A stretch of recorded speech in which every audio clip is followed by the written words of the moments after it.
ভালো বসেও পড়েছি dinner. Good morning everyone and welcome back to the channel. আমি রায়না ফিউশন ব্লগার থেকে চলে এসেছি আজকে আরেকটা নতুন অ্যান্ড এক্সাইটিং একটা ভিডিও নিয়ে।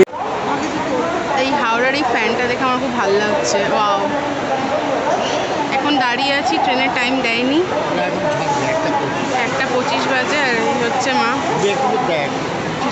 23 থেকে এখন 17 দিয়েছে আর মা পড়ে গেছে চাপে। মা ভাবছে দৌড়ে দৌড়ে কি করে যাবে, মা তাড়াতাড়ি যাচ্ছে, চলো আমরাও যাই।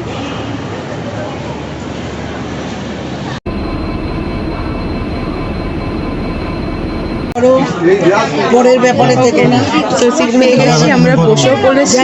এখন এদিকে বাবা মা চলছে ঝগড়া। আমরা সিটটা পেয়েছি কিন্তু ওরা উল্টো দিকে সিট পেয়েছি, মানে এদিকের থেকে এদিকে সিট পেয়েছি। আর কি করা যাবে, চলো। এত ভালো একটা ট্রেন, তার অবস্থা দেখো, লোকজন কিরকম ভাবে নোংরা করে রেখে দিয়েছে। ট্রেন পুরো ফুল, মানে আমাদের বগিটা পুরো ফুল। বাবাকে খাবার দিয়ে চলে গেছে, কিন্তু আমাকে এখনো খাবার দেয়নি। বুঝতে পারছি না মানে খাবারটা তো দেবে কি দেবে না। কখন থেকে বসে আছি, খিদে পেয়ে গেছে। অলরেডি 3:30, তবু স্ন্যাক্স দিচ্ছে। তোমার স্যান্ডউইচটা দেখা যাক, ঠান্ডা তো খাবার, বাট স্টিল মা ভেজ স্যান্ডউইচ। এবার হচ্ছে খাস্তা কচুরি। এই খাস্তা কচুরিটা গরম হচ্ছে। ছেলে মেয়ে বড় হয়ে গেলে কতটা সাহসী হয়ে যায়। আমরা এখন খড়গপুরে ট্রেন দাঁড়িয়েছে, দুজনে মিলে ট্রেন থেকে নেমে এসে দাঁড়িয়ে আছে। ঘড়ির কাঁটায় বাজে এখন 7:05 আর চলে এসছে আমাদের ডিনার। তো ডিনারে আছে দেখো, 2টো চিকেন, প্লেন ডাল, পরোটা, আচার, রাইস আর হচ্ছে একটা দই। এত জঘন্য খাওয়া দাওয়া খাওয়ার পর এই একটা মেট্রো ডায়েরির আইসক্রিম দিয়ে গেছে, তবে আইসক্রিমটা ভালো লাগলো খেতে।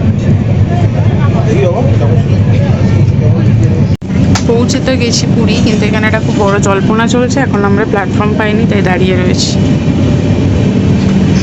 হ্যাঁ, আমরা পুরীতে এসেছি, আমার শান্তির জায়গা, আমি আনন্দটা ধরে রাখতে পারছি না। তো এখন আমরা যাচ্ছি জাস্ট অটো ধরবো বলে। আর এই পুরীর পুরো চত্বরটা কিন্তু পুরোটা চেঞ্জ করে দিয়েছে, স্টেশন অ্যান্ড অল, মানে পুরো জায়গাটা কিন্তু নতুন করে হচ্ছে। বুঝতেই পারছি কোথায় চলে এসেছি। ইয়েস, পুরীতে এসেছি। পুরীতে গাছ লাগিয়ে, লাইট লাগিয়ে, আমি তো পুরো অবাক। ঘড়ি কাটায় কটা বাজে? কটা বাজে গো? 11টা বাজে। ঘড়ি কাটায় বাজে এখন 11টা। বসে গেছি ডিনার করতে। রুটি, তড়কা, চানা মশলা, রাবড়ি, মিষ্টি।